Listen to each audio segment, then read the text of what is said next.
Welcome to episode 1 of the Mobility Connection. It was only appropriate that we would spend time in our first episode with Luke Sampson and Keith Barnhardt, the founders of 101 Mobility.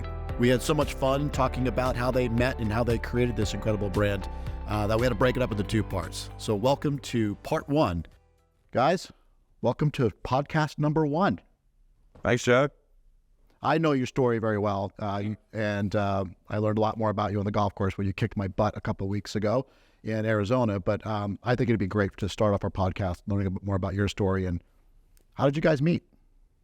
Well, as I mentioned a few minutes ago, because I'm older than Keith, I'll start it. Is that fair? Sure. You know, obviously Keith started dating a friend of mine, and so that's how we initially got together. And then we had a couple little teeny, or when you were getting into the insurance business, we had a couple little things that we did together on the side. I was in the mortgage business at the time. Keith was doing, I believe it was property and casualty insurance. He had his own business. Relatively young guy at the time. I mean, were you mid-20s? Had your own insurance business, 23. Keith started to exit the the insurance business. I guess it was in probably the late 90s, 98, 99, somewhere around there. And I worked for a company that was a publicly traded mortgage company, and we were looking for sales reps. And they called them at that time account executives. I won't go into detail about kind of what that entailed, but yeah, Keith was a perfect fit.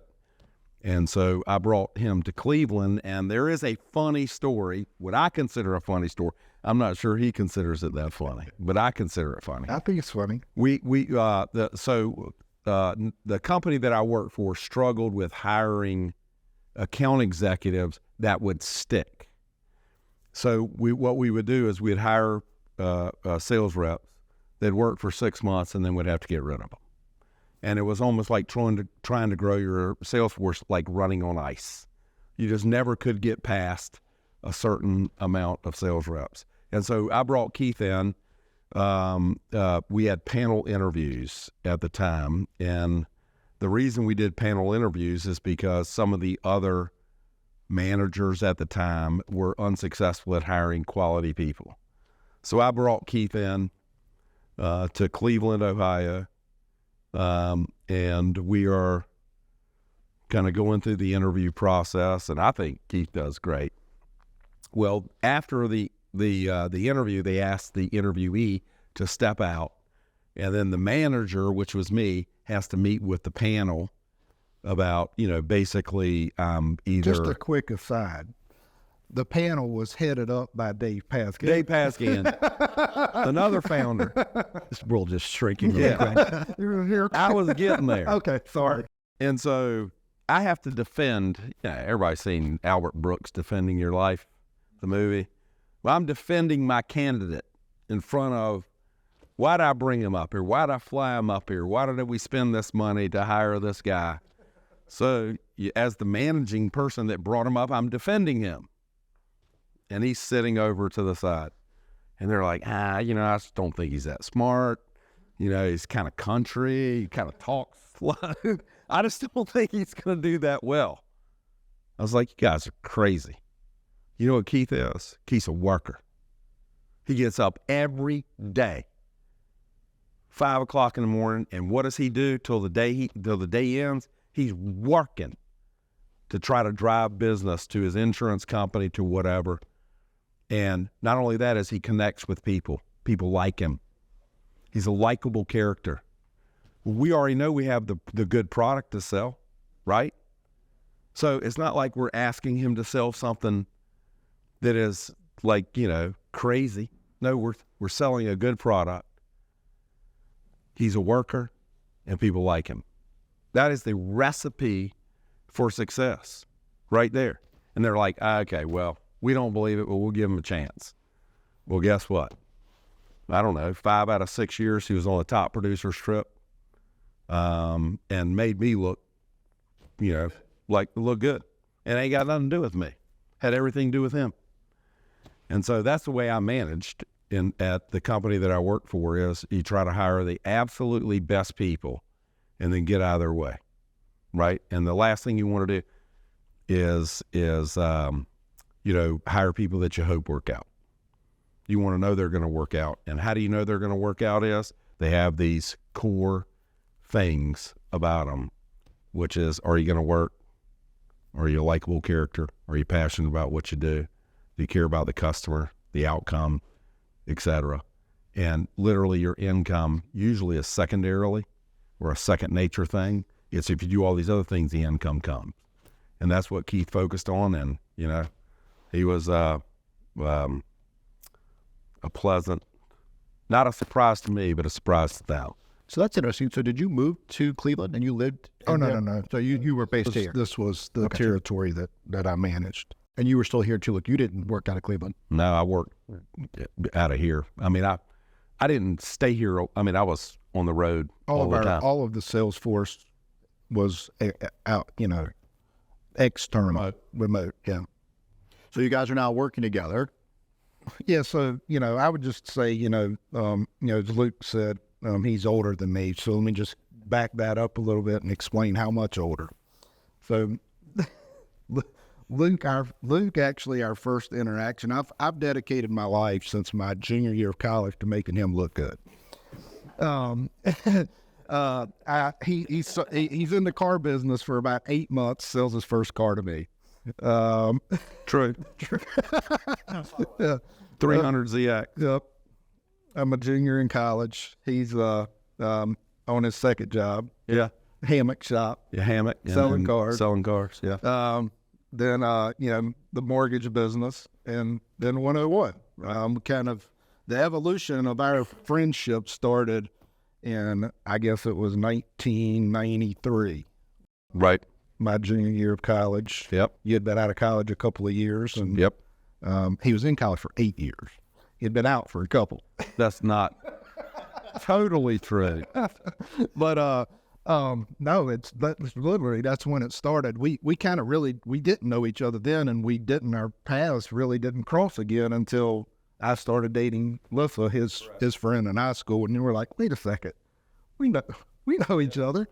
And then it just kind of snowballed from there to the point, where he's like my brother. He is my brother. And do you guys have a connection with baseball as well?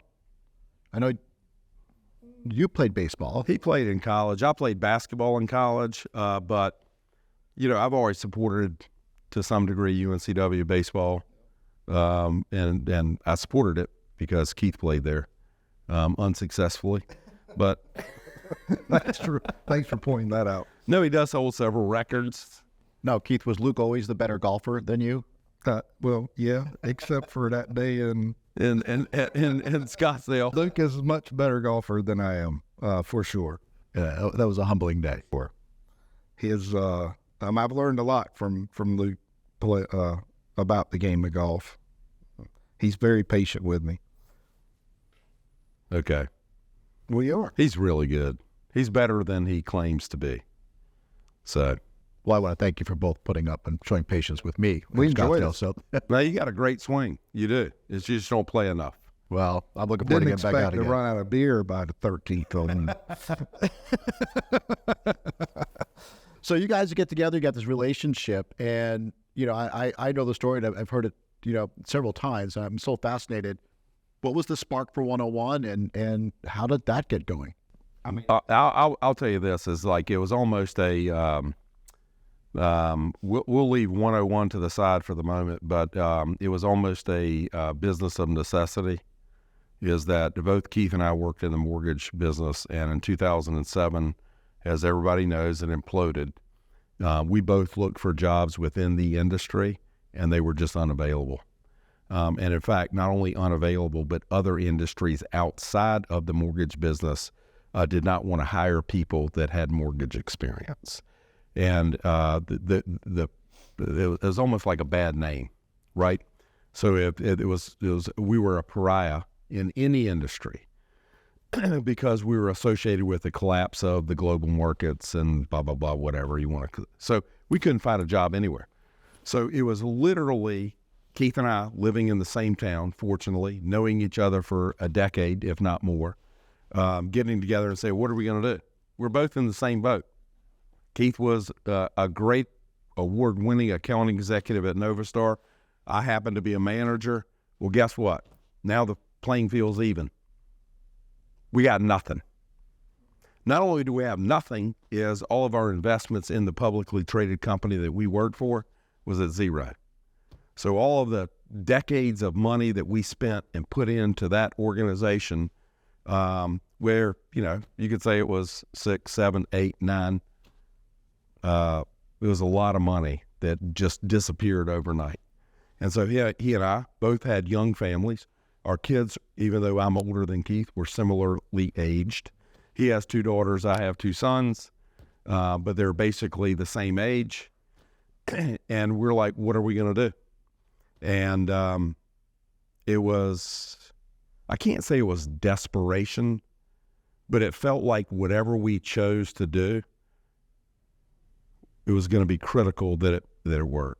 I would say that it was never spoken. It was unspoken, but it was just Luke and I both knew it. When we're looking for our next thing, like we didn't know what that was. We certainly knew it was probably not going to be in the mortgage business because, to his point, that the availability was nil practically, but what was available was undesirable. Right? It wasn't something either one of us would want to do. But as we're looking at different things, it was just kind of an unwritten rule that we were going to do something together. Together, right. He would come up with an idea and he would call me. And I would come up with an idea and I would call him. And, we'd beat it up between ourselves. And I think a big part of that is not only that we lived in the same community together, but we had just worked together in a previous company for over 7 years is what it ended up being, and we enjoyed working with each other. Like it didn't become stale. Lots of times that's the case when you have business partners. After several 3-4 years, that relationship starts to become stale and really toxic for in a lot of cases. And for us, that wasn't the case, and we just kind of knew that whatever the next thing was, we were going to do it together. And so we weren't really looking for 101 per se. We were just looking for something. Yeah. And it just turned out that it was 101. And we talked about this. We've talked about this previously. It's our core competencies are not the same, but they really align with one another. And his strengths are not necessarily my strengths, and my strengths aren't necessarily his strengths, but together we're pretty good. Yeah. And it didn't matter what it was. We felt like we could make it successful. It just had to be something, and that something just happened to be 101 Mobility. Right. Were there other ideas that you guys chased that actually became Certainly businesses? I mean, I wouldn't say necessarily almost, but they were close. I mean, and so I don't know, close and almost are synonymous, but we looked at doing an apartment complex, which I don't know, I think it was like 70 units or something like that. And there was an issue with groundwater and how that works. And it was just, it became, I don't know. We would have to have done an underground retainage pond. Yeah. That made the per door cost wiped out. Yeah. So, and then, we looked at other franchise concepts. So we were thinking like, hey, do we attach ourselves to a particular brand? And then, we had other friends that worked at the company, the mortgage company, that had started businesses as a necessity, and they went with a franchise brand because there's protection in a brand. But you're not doing it on your own. You got help, you got this, you got all of the stuff that comes with becoming a franchise business. And so we started to look at those, and we're like, what is recession proof? Well, weight loss. So we thought about health. So it's like, this is what we're thinking. We're in the middle, you got to remember, 2007, 2008, 2009. We're in the middle of, ain't nothing going on good, with the exception of there are businesses that are growing. And where are they growing? They're growing in healthcare, right? So we started thinking, health. Well, what is health? Working out. So we looked at a Curves franchise, okay? Curves Gym. And so we're on a franchise call at my house, in my office, and it's the traditional introductory call to Curves. And Keith gets a call from his dad. And so he steps out and says, I'll be back in a minute. And I don't know, 10 minutes later, he comes back and says, get off that call. I got an idea. Got it. And so I was like, I cannot, thank God. And so I basically exited the call, and we started talking about what his dad was doing with Roger Bowman at Penrod Medical, which is basically installing auto lifts. But it was bigger than that, because the Roger Bowman at the time had a pretty successful, what they call durable medical equipment company, a DME company. And so that was what we thought we were going to do. We literally thought we were going to be a DME company, durable medical equipment. Why? My dad was a doctor. We got all these referrals that we can access in Wilmington, and we're going to sell walkers, canes, sleeves, wheelchairs, and we may do a little side stuff here and there. We're going to build insurance. And so that was our plan. And we were lifestyle, mobility, and medical supply.com. Type that out. Email address. And see how many people you get. So that's where it started. We went to the Board of Pharmacy. with the board of pharmacy in Chapel Hill. Quarter background check. That was the end of that. Yeah, no, that's not true. So we Just kidding. we got our DME license, and after getting our DME license at the Board of Pharmacy in Chapel Hill, they kept referencing third-party rating agencies like ACHC, JACO, that in order to be able to bill Medicare, Medicaid, and traditional insurance companies, you're going to have this third-party stamp of approval, certification, accreditation. And so we're like, okay, no big deal. So we got our DME license, but we couldn't get a Medicare number to bill Medicare. Well, and listen, we were under the impression, no big deal, right? So we call them up, and we knew we had to get a third party to accredit us to be able to do this. No big deal. So we call ACHC. They're like, we'll see you in 18 months. Because everybody who is in the system, existing in the system, Was first place. Yeah, they First were place. first. They were And they were first on. all grandfathered in until they got accredited. We missed the date by like 10 days Something like that. to get the grandfather until we got accredited. So we were stuck out of the gate where we couldn't bill anybody. It was all a cash pay business.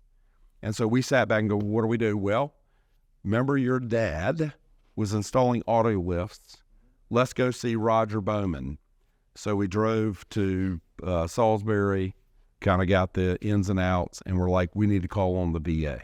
So we went to the Fayetteville VA and the Durham VA and say, listen, we'll take any veteran that you have in this southeastern North Carolina area, because there was no VA hospital over at the airport at the time.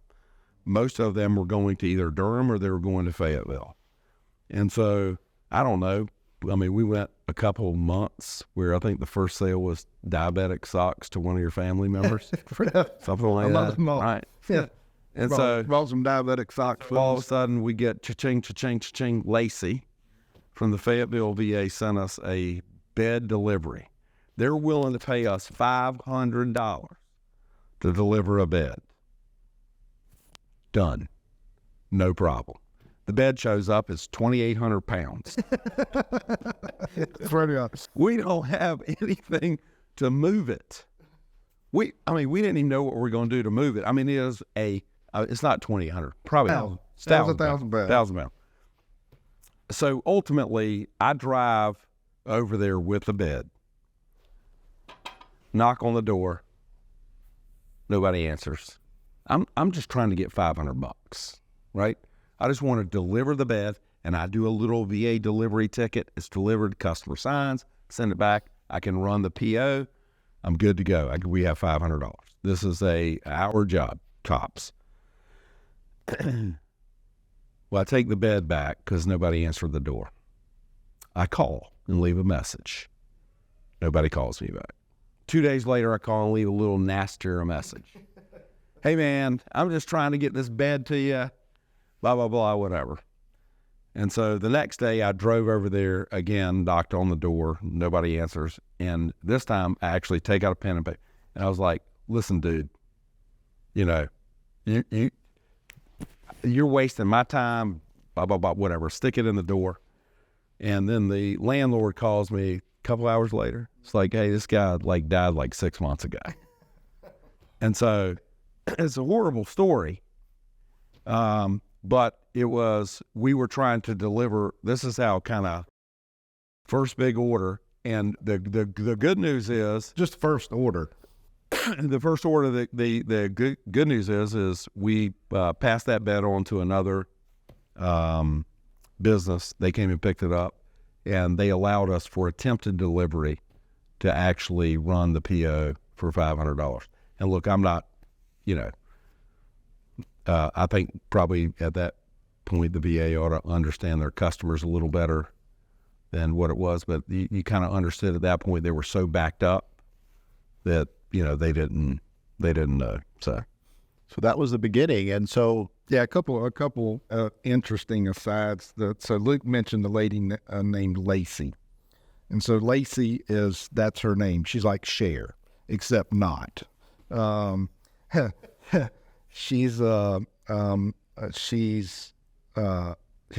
signature on her VA credit card is Lacey XXX. Now, I don't know if they did that as a joke, or if that's really her last name, but that's how her card reads, Lacey XXX. So Lacey was integral in our development. Our first trip to Fayetteville, Andre and I went, and Lacey was working the front desk, answering the phones. Purchasing agents rotate at the front desk, answering the phones and greeting veterans that are there for appointments. And she was working the front desk. She opens the door, and we go, hey, we're here to, get signed up as a vendor.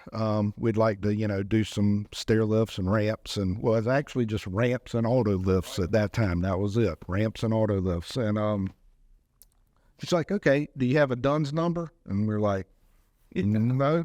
She went, yep, closed the glass door. Like, all right. So I'm like, hey, Andre, snoop around, ask around. I'm going to go back to Wilmington and work on a Dun & Bradstreet number. So go back, get a DUNS number. Andre and I go back up there. Lacey's at the front desk again, opens it up. We got her DUNS number. She goes, but do you have a CCR number? We're like, CCR number, that's a SAM. That's not a SAM registration, okay? Yeah. A SAM registration's your CCR number.